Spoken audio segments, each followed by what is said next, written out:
I'm going to swipe left on Brian. I think it's a good idea to swipe left on him. Oh. Whoa, you super like him. I didn't mean to. Oh, my God. I didn't mean to do that. That's how you found your husband. That's how you found him.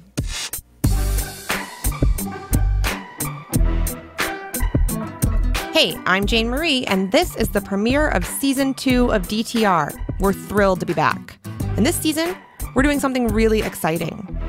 So earlier this year, we asked DTR listeners to write in and tell us if they'd want me to take over their Tinders and swipe for them. Almost 600 people wrote in. 600. Totally willing to put their love lives in our hands. We whittled it down to 6 daters, logged into their Tinder accounts, matched them with strangers, and sent them out on dates. And we recorded everything. I love your earrings, by the way. I keep looking at them. They're very good. Are those actual teeth? Are those? They're my teeth. They're your teeth. That's amazing. They're my wisdom teeth. Okay. They still live right there. Now they live right there. I don't think I'm a dude you see across the bar and you like just go approach like this dude's hot as shit. Like I'm a slow burn like a motherfucker. You gotta grow on somebody. Yeah, it's like I'm kind of like a fungus is all I'm saying. Like, and then you can't get rid of me. Well, do you mind if I get your phone number? Of course you may. So what happens from here? We'll say goodbye. Oh, okay. Had a good time. I did too. Yeah, I'll text you. We spent months talking to people about dating and finding love. And something that really stood out to me is that no one feels like they know what they're doing. But everyone has really strong convictions about how dating should work. So it's like, if you know how it should work, why isn't it working for you? Like there's this one theory we heard about. It's called the secretary problem. The secretary problem is a statistics thing, but we heard about it in the context of dating. You want to choose the best, secretary, and you know that you're going to be interviewing 100 candidates or something. Right. And the rules are that once you've rejected one and moved on to interview the next, they're gone forever. So your goal is to maximize your chances of getting the absolute best of the 100. This is Chris. Chris is an economist, and we were talking to Chris about his last relationship when he brought up the secretary problem. Because the solution to the secretary problem, says Chris, could also be a solution to the love problem. Interview 10, and then, no matter how good they are, reject them all. Okay. And take the first one that's better than all 10. Oh, so you interview 10, and then as soon as you find one that was better than all 10 of those, you stop interviewing? Or in this case, I guess, stop dating, and that's the one you should date? Yeah, exactly, and take that one. So you just outright decide that there's no way you're going to hire or date the first batch of applicants. No matter how great they are, they're dead to you. The first bunch are just research. And then you stop when you found someone better than anyone in that first group. You can just stop without fear of missing out because you've already done all of your homework. It's efficient. The secretary problem is a way of adding an organizing principle to the super confusing world of dating. But it's also not at all romantic. It's calculated and devoid of all humanity. There must be better ways to approach dating, right? This season, we tried to find those better ways. And by we, I mean me and my celebrity pals in Hollywood. I invited them to help me help our daters. We'll have Jason Mantzoukas, comedian Patty Harrison, and Aparnas, Hi. who's in the studio with me here today to help me take over our very first Tinder account. Yeah, I'm Aparnas. I'm a comedian based in New York City. Aparna's being modest. She's been on Conan. She wrote for Late Night with Seth Meyers. She's the voice of Hollyhock on the Netflix show BoJack Horseman. Here she is in Master of None, playing the Ramaniac, a rambly, undercover ramen noodle blogger, on an awkward first date with Aziz Ansari's character. Sorry I had to cancel on Sunday. I had to tune in for that WWE SummerSlam pay-per-view. You watch? No, I missed it. How was it? Amazing. Dean Ambrose wrestled Samoa Joe for the WWE Championship, and Samoa Joe was about to hit him with the Muscle Buster, but then Ambrose put him into a crossface chicken wing. Then Samoa Joe reversed into his submission finisher, the Coquina Clutch. Okay, I'm not sure I follow, but that sounds entertaining. I wanted Aparna to help me take over a very perplexing Tinder profile. But first, we talked a little about her. So, can you tell me about your recent dating history? Are you single? No, I actually, and this sounds like I'm just promoting the branded podcast, but I just celebrated a 1-year anniversary and we met on Tinder. Oh, that's wonderful. I know. Oh, that's so nice. And he's the only date I went on off the app. Okay, tell me how that happened. So you're Tindering along and you see this man. I wouldn't say I was picky about swiping right. Like, if it was anyone that I was like, oh, I wouldn't mind having a conversation with you in a bar, I generally swiped right. Mm-hmm. And then we matched from that. And then one date, and that was it. You knew we would sneak at least one Tinder success story into this season. And who knows, there might be more. Okay, time to bring Carrie, our first dater, into the studio with Aparna and I. Hello. This is my first time listening to myself, and it sounds so weird. Carrie is a bundle of contradictions. She's a nerd. She's a party girl. She's a workaholic. Can you describe yourself physically? I am 5'3". I think I have an athletic build. I have really, muscular legs. And I have blonde hair now, actually. I'm a blonde Asian. I think I'm pretty average, proportion-wise, no huge head or anything like that. That's the nice way of saying I've got it going on. Carrie is 24 and she just moved to New York from Arkansas. She's been here less than a year. And one thing to know about Carrie is that she loves her job. I sell bidets and I clean them. I clean asses, essentially. I'm helping people have cleaner buttholes. And so I talk about poop and I talk about butts. Butt hygiene. Butt stuff. All things butt. I think All Things Butt is a website. Yeah. Isn't it? I'm sure I should have put that in my bio. So Carrie's been dating a lot in New York. She goes on 2 or 3 dates a week. And when we talked to her, she'd just been taken for a bit of a ride by a seemingly earnest 40-year-old douchebag. One she did not meet on Tinder. It turns out that he was dating multiple women, and I swear to God, this was like John Tucker Must Die, where I was reached out to by another girl that he was dating. What? And she sent me a screenshot of another girl at his house, but he was telling everyone that he was exclusive with everyone. And this girl was like, don't tell him I told you yet. I want you guys to meet up so I can come in and tell him off. What? And just yeah, it was like a movie. I swear to God. And also they were all Asian. And so that was fucking weird. Ugh, the Asian fetish thing. Oh, so gross. Oh, I know. Aparna, have you ever had to deal with that? I don't think South Asian women get it as badly as East Asian women. I think they do, but I think East Asian women, it's more prevalent. The first time I had sex with my first husband, right afterwards, he said, you know what I really want? An Indian girl. Oh, boy. Then I married him. That's like what type of cuisine are you craving? You know what I could really go for? Indian girls.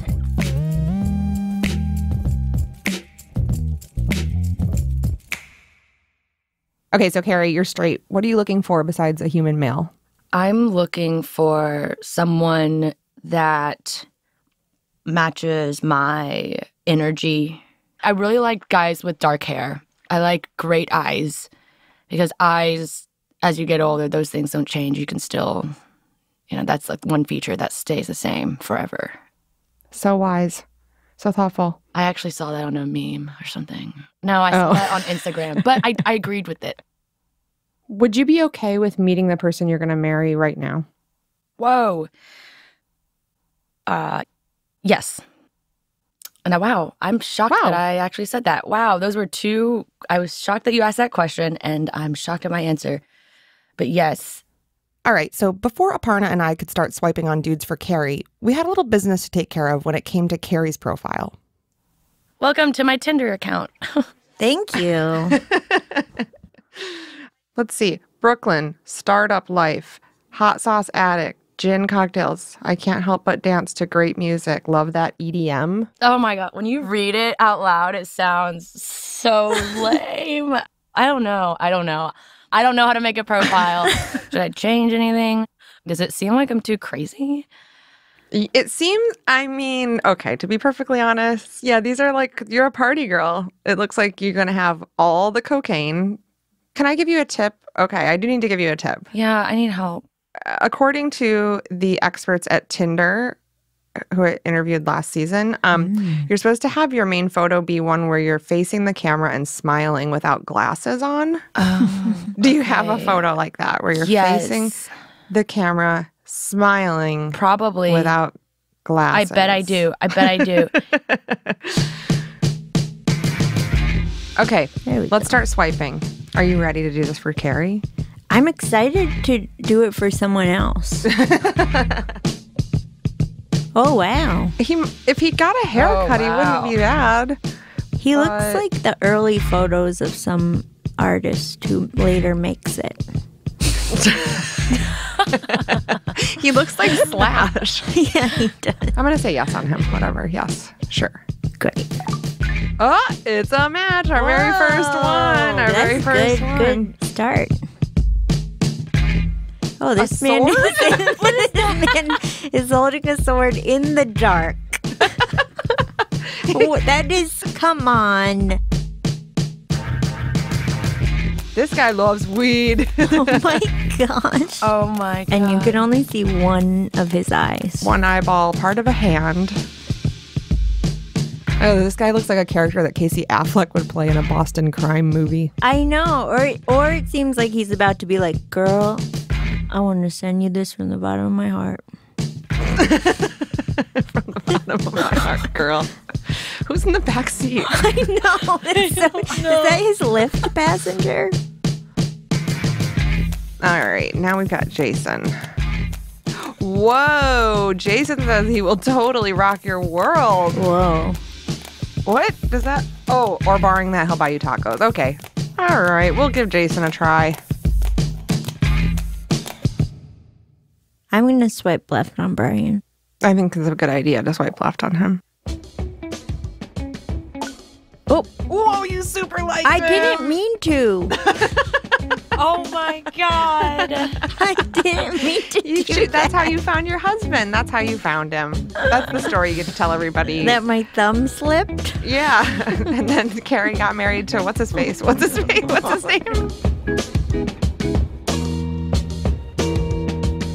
All right, now here we have Chippy. What? First of all. Chippy. Let's see. He does seem like your type, maybe. Oh, he's been to Rome. That is good. Okay, we'll go right on good old Chippy. I can't imagine waking up next to a Chippy. He did say Kesha's new album is fire. He did? Yeah.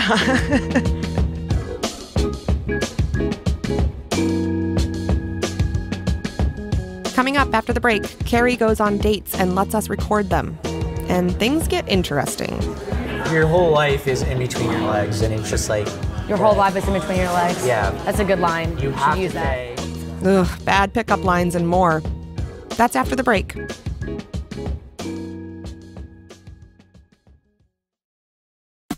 This episode of DTR is brought to you by Hawthorne Cologne. Hawthorne knows that not everyone is an expert when it comes to buying fragrances. It asks me for my name. It says, pleased to meet you.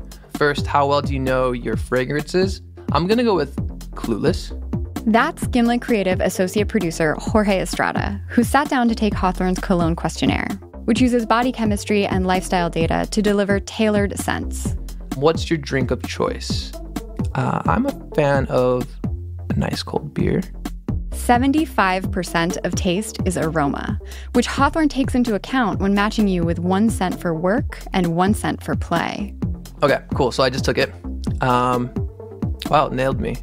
So they suggested 1 bottle that's for work, that's citrusy and woody. And for play, they suggested a woody and fresh scent. It doesn't look like either one of these are anything that my dad would wear, so that's great. It's definitely a plus. Discover your scent today by going to hawthorne.co and use code DTR to get 15% off your purchase. That's Hawthorne with an E.co and use code DTR to get 15% off your purchase.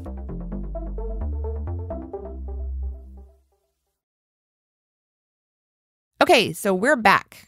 We set Carrie up on 2 dates from the profiles we'd chosen. First up, Jason. Hi. Hi, I'm Carrie. Hi, Jason. Jason, nice to meet you. Jason was the guy who, quote, wants to rock your world. I assume he means in bed. Or buy you tacos. They meet at a bar in Brooklyn. Kerry looks great in a blue and white striped jumpsuit. Jason's wearing a tailored button-down shirt. And right away, they get on a subject that Jason is very passionate about. Yeah, I tend to drive or motorcycle about the city, so I don't take the train very much. Yes, Daredevil. Jesus. It sounds so scary. It is very dumb and very scary. There's no justifiable way to, anything that dangerous has to be hellaciously fun. It's the one vice, is I'm like a safety freak and super not cool in any other regard, but that's my one vice. Is it, Jason? Please, do go on. A $10,000 motorcycle is faster. You'd have to spend $1 million on a car to have the equivalent accelerative potential. And on. So just like, and instead of being like in a comfortable thing where you're sitting and have air conditioning and it's quiet, your whole life is in between your legs, and it's just like. Your whole life is in between your legs? Yeah. That's a good line. You have to pay. And on. That's why I like it though, because it shuts your brain off. Like I tend to ruminate and think about things a lot, and on the motorcycle, like you just have to be paying a shitload of attention to not kill yourself. Yeah. So, especially in the city. But it's a little bit more comfortable to ride in the city. There is a date like this happening somewhere in America right now. Every 30 seconds, a man yammers on about himself on a date without asking any questions. I just made that up, but I bet it's true. If you don't know this type, it's worth asking yourself if you are this type. Is this you? Maybe he was just nervous, but Jason was definitely this kind of guy, at least on this date with Carrie. This conversation about motorcycles was unstoppable. Parts of it make So it I guess it's really hard to tell, but if you see how like in this whole area there's not like much fairing. I don't know what fairings are. Everything that's white is considered the motorcycle's body, so everything that's painted white. Fairing? No. Okay. And then this happened. My dream is to retire into politics. I do want to be president, and I believe I believe there's a chance. That's just what gets me through life. I don't think I'm going to become president, but I have to like believe there's a chance I have something to work towards. But that's my goal. President Jason. Remember that name. So that's pretty much how it went. This is Carrie right after the date talking to our producer. That fucking sucked. I literally know everything about him, and he doesn't know anything about me. And here's Jason after the date talking to another producer. So one thing I gotta ask, do you know what she does for work? She's in finance. Nope. As everyone remembers, Carrie is not in finance. She's in toilets. But Jason wouldn't know that because he didn't really ask. No, I don't know exactly what she does. I didn't ask as much about her as I should because I was it's something I'm aware of in hindsight.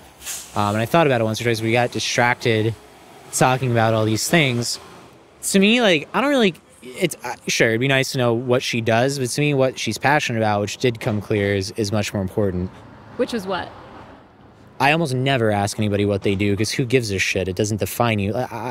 I've traveled a lot, and in Europe, it's like rude to ask somebody what they do for work outside of a work environment.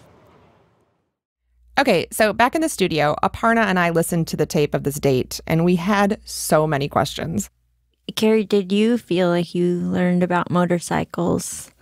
Or were you just trying to throw him a bone? Or were you genuinely interested in what fairing is? When you're in a pretty bad day, it's like the quickest way to pass the time. Right. And I actually only just realized that. I was talking to a friend about first dates, and she was like, yeah, whenever I already know I don't like someone, I just, I like get them to talk about themselves. So Carrie, during that part about fairing, whatever the fuck that is, was he actually showing you his motorcycle? Did he take you outside or something, or was he just showing you pictures on his phone? What was happening there? He pulled up a picture on Google of a motorcycle and started pointing to things. I forgot how bad it was. No date number 2 for Jason. Sorry, Jason. President Jason. But on next week's episode, we're actually bringing Jason back. We're going to try to figure out why he blew it so hard and see if maybe, just maybe, we can rehabilitate him. Okay, on to the next guy for Carrie. Chippy. Remember good old Chip? He's been to Rome and thinks Kesha's latest album is the fire emoji.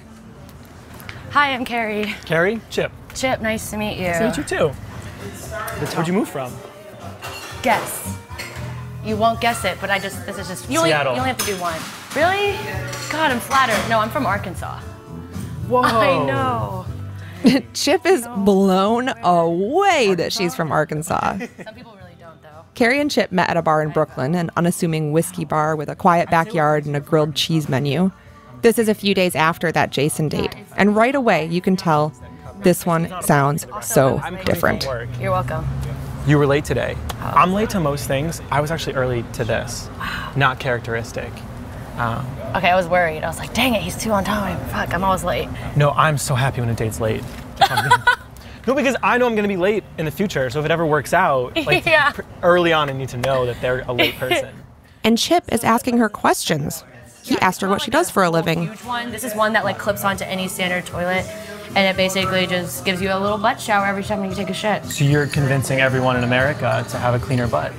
Anyway. You want to go back inside? Cheers. Cheers. To new adventures.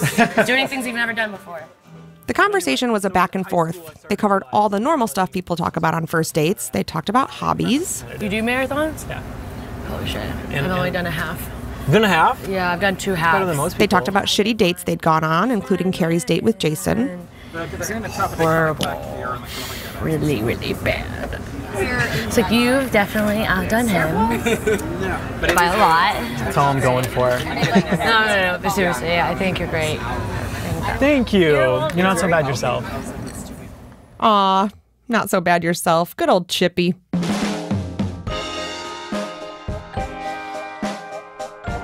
Okay, so this seemed like a really good date. But did Carrie have a good time? This is her right after the date. This is the first good date that I've had in a while. And he doesn't seem like he's dating like a million other women. I would like to go on another date. I don't know if you feel the same way, but... So, we asked him. So I'd say 9 out of 10. There's no reason why it wasn't a 10 out of 10, but just like being optimistic about who knows where it goes. Excellent. It was excellent. Yeah.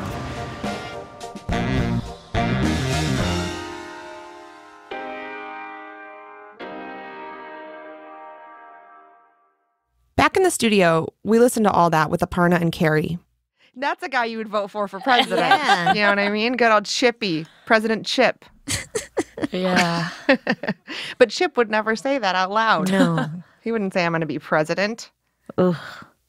I think the date with Chippy stood out because it didn't feel like work, even to a listener, which I think is what makes a date good or not. Also, you were giggling the whole time. It was just so nice to hear. I know. So, did you guys kiss? No. I didn't know what to do at the end of the first date, and so I literally said out loud, I'm going to give you a hug now. Did you get his digits? Yeah, he immediately made another plan. He said, hey, what are you doing on Friday? Yes. Whoa, that's great. That's a really good sign at the end of a first date. Yeah. Happened to me one time. I know. I remember it so clearly. Never happens. That's so nice.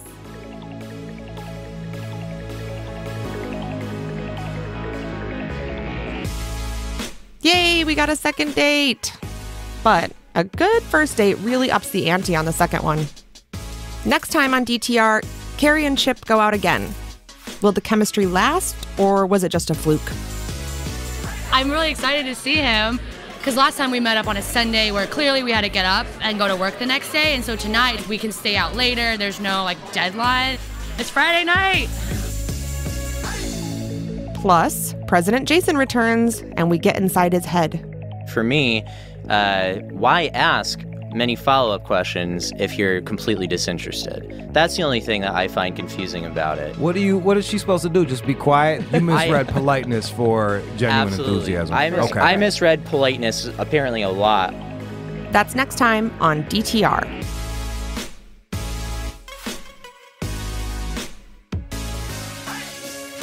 DTR is a branded podcast from Tinder and Gimlet Creative. This episode was produced by me, Jane Marie, Matt Schultz, Caitlin Bogucki, Julia Botero, and Garrett Crow, with help from Rachel Ward, Rachel Jacobs, Carrie Ann Thomas, and Ben Kiebrick. Nicole Wong is our senior producer, Nazanin Rafsanjani is our creative director, Zach Schmidt mixed this episode, and additional production by Little Everywhere. Thanks to all of you for tuning in to our season premiere. Tell your friends to check us out. You can find us literally anywhere you listen to podcasts, or go to dtrshow.com. And special thanks to the 600 plus people who volunteered to be on this season. It was so awesome to hear from you. So thank you. I'm Jane Marie. Thanks for listening. Bye.